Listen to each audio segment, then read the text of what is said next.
Televisión Legislativa presenta TVL Noticias, emisión central, con Mariela Logroño. Viernes 18 de agosto del 2017, saludos cordiales amigos y amigas televidentes, bienvenidos y bienvenidas a este día en la emisión central de TVL Noticias con información que se ha generado hasta este momento en nuestro país.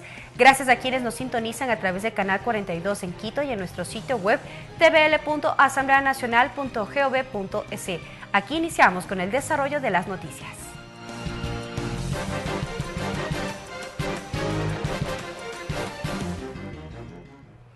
Un nuevo golpe en contra de la corrupción se registró la madrugada de este viernes en la ciudad de Quito por presunta defraudación tributaria.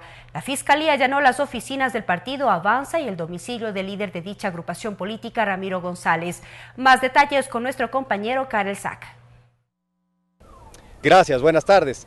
La madrugada de este viernes 18 de agosto se realizaron en Quito 4 allanamientos en el marco de la lucha contra la corrupción.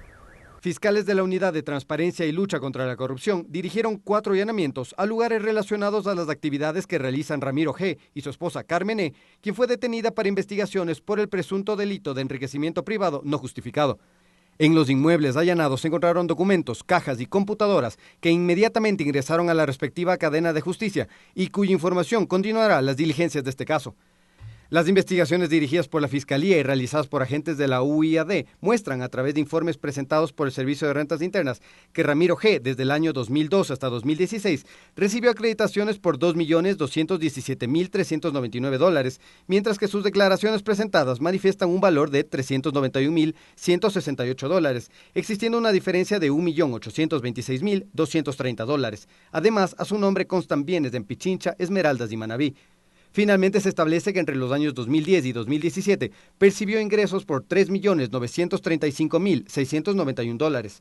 En parte del periodo que se investiga, Ramiro G. ostentó el cargo de ministro de Industrias y Competitividad, por lo tanto se sospecha que habría incurrido en el presunto delito de defraudación tributaria conducta, contemplada en el artículo 298 del Código Orgánico Integral Penal, informó un comunicado de prensa de la Fiscalía General del Estado. El asambleísta Augusto Espinosa se refiere al tema. La justicia y las distintas funciones tienen que cumplir, ejercer sus competencias, garantizar a todos el debido proceso. Hay que garantizar a todo mundo el debido proceso, presumir su inocencia y a través de las acciones judiciales, en unos casos políticas, en otro, se podrá determinar las responsabilidades. Por su parte, el ministro del Interior, César Navas, en rueda de prensa, informó que se dispuso a la policía que Ramiro G. sea detenido. Al parecer, el señor fue alertado del operativo. Solicitaremos la investigación a las instituciones. Mano dura a todos los casos de corrupción, vengan de donde vengan, enfatizó el ministro Navas en declaraciones que reproduce la cuenta de la red social Twitter del ministerio que dirige. A inicios de este mes, María Sol Larrea, exfuncionaria del Instituto Ecuatoriano de Seguridad Social IES y del Ministerio de Industrias, y su esposo, Marcelo S., fueron detenidos por presunto delito de enriquecimiento ilícito. Además, la Fiscalía presentó un análisis financiero con movimientos injustificados de Larrea por $2,4 millones en sus cuentas bancarias. El ministro del Interior, César Navas, informó a través de una rueda de prensa que estos allanamientos continuarán la próxima semana en otras ciudades del país. Hasta aquí el informe. Buenas tardes. Gracias, Karel, por la información. Carlos Pareja Llanuselli se acoge al derecho al silencio. La Fiscalía General del Estado aún no decide sobre la solicitud de cooperación eficaz solicitada por la defensa del exministro de Hidrocarburos. Ricardo Bravo nos amplía la información. ¿Qué tal? Buenas tardes. Alrededor de las 8 de la mañana llegó Carlos Pareja Llanuselli hasta la Fiscalía General del Estado. Esto para que rinda su versión alrededor del presunto delito de lavado de activos que se le sigue en su contra. Se conoció que Carlos Pareja Llanuselli se acogió a su derecho al silencio. Esto mientras la defensa y la Fiscalía General del Estado dialogan sobre la figura de cooperación eficaz. El fiscal general del Estado, Carlos Vaca Mancheno, entregó algunas declaraciones. Las vemos a continuación. Que lo más pronto posible el señor Pareja Llanuselli suscriba la cooperación eficaz, bajo las condiciones de fiscalía. Si eso se llega a hacer, eso va a permitir empezar prontamente también a procesar las informaciones que el señor tiene. Pero les insisto, nosotros no podremos admitir condicionamiento de ninguna naturaleza. Nosotros nos encontramos en la mañana de este viernes a la expectativa de las declaraciones que entregue la defensa de Carlos Pareja Yanuseli. Hasta el momento no se han pronunciado. Nosotros estaremos a la expectativa de lo que informen en los próximos minutos la defensa del exministro de Hidrocarburos. Buenas tardes. Gracias, Ricardo Bravo, desde los exteriores de la Fiscalía General del Estado. Como parte de los acuerdos alcanzados en la reunión que mantuvo este jueves, el bloque de asambleístas de Alianza País y Aliados, la Secretaría Ejecutiva de este movimiento, Gabriela Rivadeneira, y el consejero presidencial Ricardo Patiño, viajarán próximamente a Bélgica, país donde reside el expresidente Rafael Correa Delgado, para intentar mediar y restablecer las relaciones mutuas entre Correa y el primer mandatario Lenín Moreno.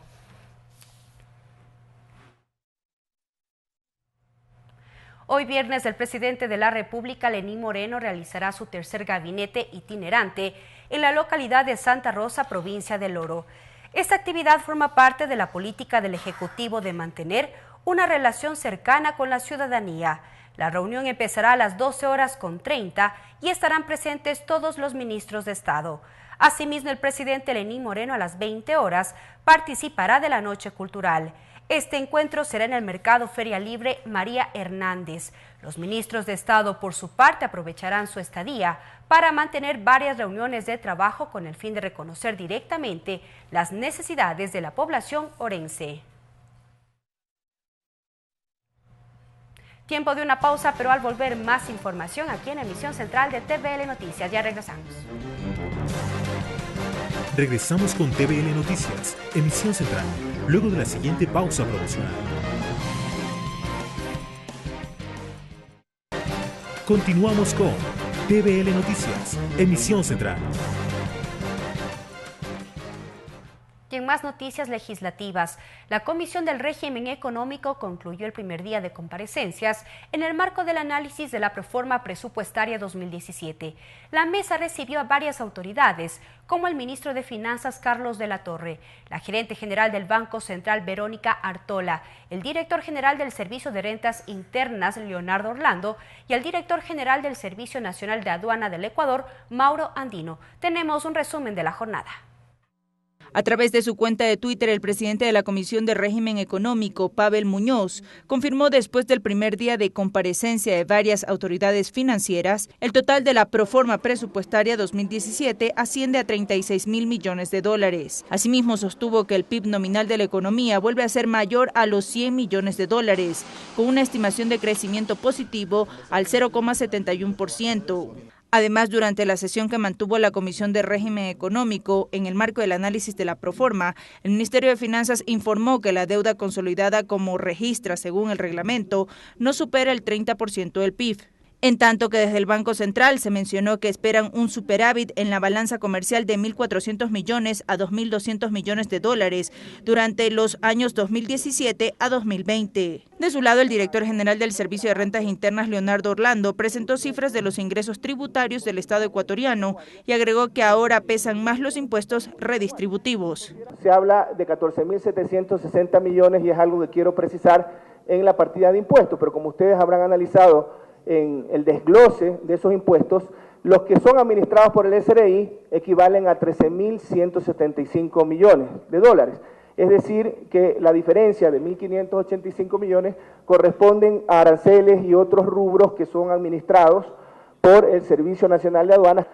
En los últimos 4 meses hemos crecido sobre el 12% de variación, es la variación interanual, 12.3% en el mes de abril, en el mes de mayo 13.6%, en el mes de junio 13.1% y el mes de julio 12.6%. De su lado, el director nacional del Servicio de Aduanas, Mauro Andino, sostuvo que SENA aporta con alrededor del 1.13% en el presupuesto general del Estado. En base a este porcentaje expuso cuáles eran los ingresos aduaneros, pero además se refirió al incremento reciente por las salidas de las salvaguardias. Uno llega a la estimación de la recaudación que va a tener el SENAE de alrededor de 3.424 millones. que si la comparamos con el año 2016, que fueron 3.221, vamos a tener un crecimiento del 6%. De los bienes que estaban sin salvaguardia, la recaudación vamos a tener un crecimiento del 26%, y de los bienes que tenían salvaguardia, obviamente como ya no hay salvaguardia, no vamos a tener esa recaudación, va a haber una disminución de alrededor del 13%. Cabe mencionar que el correspondiente informe de la proforma presupuestaria del 2017 se aprobará en la ciudad de Portoviejo, provincia de Manabí, el próximo viernes 25 de agosto. María Fernanda Medina, TVL Noticias. Padres de familia de víctimas de abuso sexual en la Academia Aeronáutica Mayor Pedro Traversari acompañarán el trabajo de la Comisión Ocasional AMPETRA, creada al interior del Legislativo. Según la hoja de ruta de la mesa, en los próximos días se convocará al ministro de Educación. Es la primera reunión de la Comisión Ocasional AMPETRA tras su conformación por el Pleno de la Asamblea Nacional. Los 9 integrantes eligieron a Silvia Salgado y Norma Vallejo como su presidenta y vicepresidenta respectivamente. Bueno, el Pleno de la Asamblea nos ha asignado el investigar el caso AMPETRA. Caso que conmocionó a la ciudadanía cuando se conoció que un docente abusó sexualmente de 41 menores de edad en la Academia Aeronáutica Mayor Pedro Traversari. Salgado explica la ruta de trabajo que tomarán los comisionados. Necesitamos evaluar el nivel de responsabilidad que han tenido las instituciones que por ley están llamadas a hacerlo. La comisión ocasional tendrá las mismas facultades que una comisión legislativa, es decir, podrá sugerir las reformas legales. Franklin Samaniego explica algunas. Código Orgánico de la Niñez y la Adolescencia. En mi comisión, la Comisión de Justicia, estamos revisando las reformas del Código Orgánico Integral Penal. Por otro lado, entre las primeras acciones estará la convocatoria al ministro de Educación, Fander Falconi, señala Samaniego. Para que nos dé los datos oficialmente, recientemente revisamos algunos datos del Consejo de la Judicatura. En este año hay 290 casos, según la información que tenemos aproximadamente. Y si está en la Fiscalía, ¿cuántos casos han tenido su sentencia? Según la Fiscalía, entre 2012 y 2016 ingresaron 834 denuncias por el tipo de violación sexual. En 57 hubo sentencias condenatorias. Ricardo Bravo, TVL Noticias. Esta mañana fue presentado el proyecto de Código Orgánico del Régimen Especial de Galápagos, de iniciativa del asambleísta Washington Paredes. La propuesta contempla cambios en cuanto a las competencias del Consejo de Gobierno, mayor protección de los recursos marino-costeros, entre otros. Bueno, en el tema de salud, de educación y de algunas materias más, no están contempladas dentro de la ley de régimen especial de Galápagos. Cuando hablamos una ley de régimen especial es que tiene que abarcar muchas materias, ¿no? En el caso, por ejemplo, de la ley anterior, nosotros teníamos el carácter de la exclusividad, la misma que la perdimos en la Constitución del 2008. Cuando se hace la ley del 2015 nos dan un carácter preferente. Este carácter preferente al habitante de Galápagos nunca llegó. Bueno, y tampoco nosotros podemos ir en este momento a cambiar este carácter preferente que tiene el habitante galapagueño, porque primeramente tendríamos que cambiar la Constitución y esa facultad no la podemos nosotros cambiar mediante una ley orgánica, es decir, que el carácter preferente al trabajo, el carácter preferente a las acciones de conservación. Garantizar la educación en lenguas ancestrales es uno de los aspectos a los que apunta el proyecto de ley orgánica de derechos lingüísticos que ya cuenta con informe para primer debate. Ciudadanos quichohablantes destacaron la importancia de la propuesta. El informe para primer debate del proyecto de ley orgánica de los derechos lingüísticos de pueblos y nacionalidades fue aprobado este miércoles al interior de la Comisión de Derechos Colectivos de la Asamblea Nacional. Este proyecto de ley tiene como principal objetivo proteger las lenguas ancestrales de pueblos y nacionalidades, un patrimonio intangible del país. Guaira Coro, presidente de la Asociación Comunitaria Ponchos Rojos, quien fue invitado a dicha mesa legislativa en el marco de la discusión de este proyecto de ley, se refiere al tema. Este proyecto apoya a favorecer nuestra lengua y nuestra cultura. Por su parte, la señora Juana Yupa, oriunda de la provincia de Chimborazo, lamentó que sus hijos y nietos no hayan aprendido su lengua materna. De castellano. Castellano no me habla, ya no habla en quichua, ya no puede, ya criado desde chiquito, ya no puede doblar la lengua, pues. Eso es.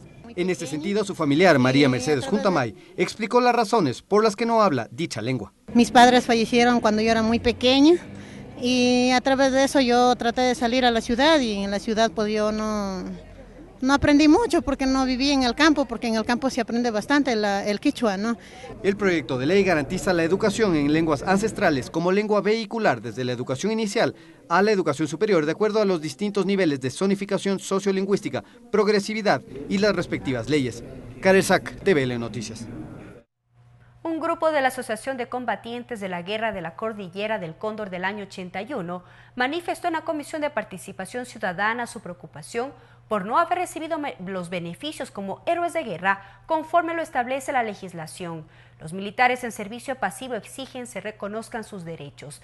El presidente de la Mesa Legislativa, Héctor Yepes, anunció que solicitarán al Consejo de Participación Ciudadana que se incluya en la lista a 31 marinos también combatientes de guerra.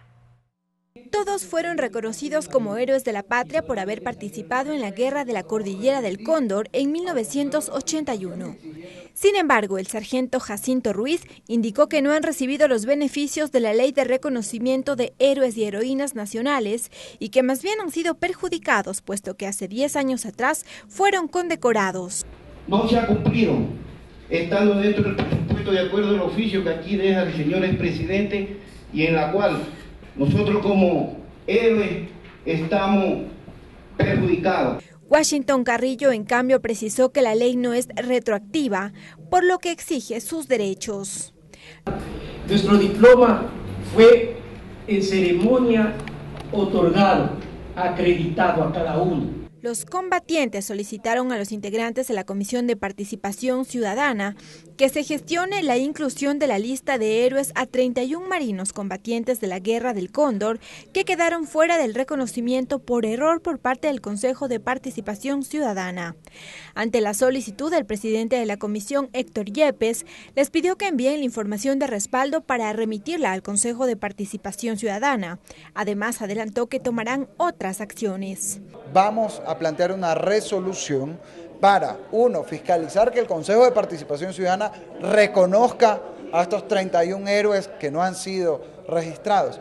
Dos, fiscalizar que en el presupuesto y en la proforma económica que se ha enviado estén pues las asignaciones para cumplir con lo que dice la ley.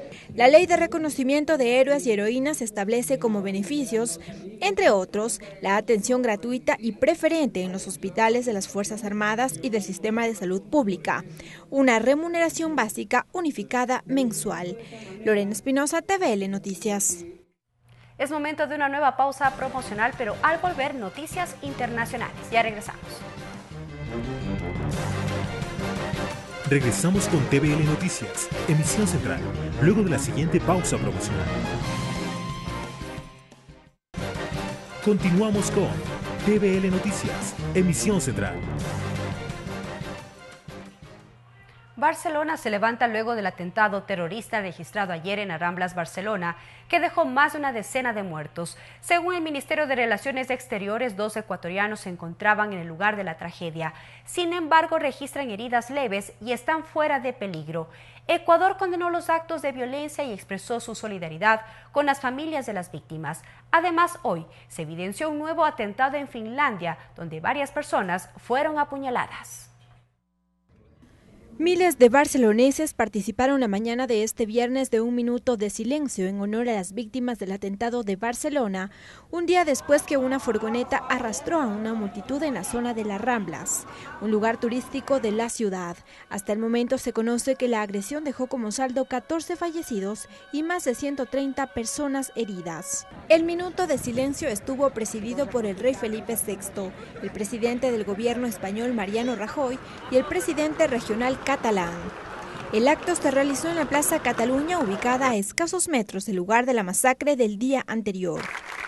El silencio sepulcral fue roto por un largo aplauso acompañado por los gritos en catalán que en español significan "no tengo miedo".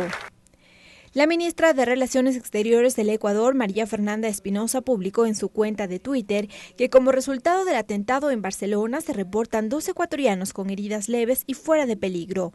En un comunicado oficial, Ecuador también expresó su solidaridad ante el atropello masivo e hizo extensiva sus condolencias a los familiares de las víctimas. Richard Olivo, cónsul de Ecuador en Barcelona, informó mediante Facebook que se han hecho llamadas a compatriotas ecuatorianos que tenían negocios por las Ramblas de Cataluña, lugar donde se produjeron los hechos, pero que están bien y en buen recaudo. Pero este no fue el único atentado que sufrió el país europeo. Pasada la medianoche del viernes, otro intento al sur de Barcelona fue frustrado por la policía, que abatió a 5 presuntos terroristas en la localidad turística de Cambrils. El atentado dejó como saldo hasta el momento 17 personas con heridas críticas, mientras que otros 28 se encuentran en estado grave. Se conoció también que este viernes se registró un nuevo atentado. Esta vez varias personas fueron apuñaladas en la ciudad de Turku, en Finlandia. Se supo que la policía detuvo a un sospechoso y que se recomendó evitar el paso por el centro de la ciudad. Lorena Espinosa, TVL Noticias. Finalizamos la emisión central de TVL Noticias. Más información en nuestros 2 microinformativos de las 15 y 16 horas. Y la ampliación de estos y otros temas a las 17:30 en la emisión estelar de TVL Noticias. Los esperamos. Buenas tardes. Televisión Legislativa presentó TVL Noticias, emisión central.